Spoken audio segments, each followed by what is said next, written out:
Now it's time for the concentrate. We're going to do some other ones without concentrate, but since this is our first go around, we're going to get this big concentrate bag here. And I'm trying to get this cap off. I heard they're not easy to take off.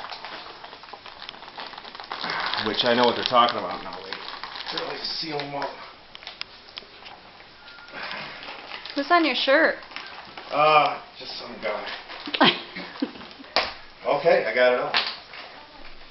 Alright, now. It's good. You want to smell it? Yeah. Come here, smell it. Smell that? Ooh, it does smell good. Okay.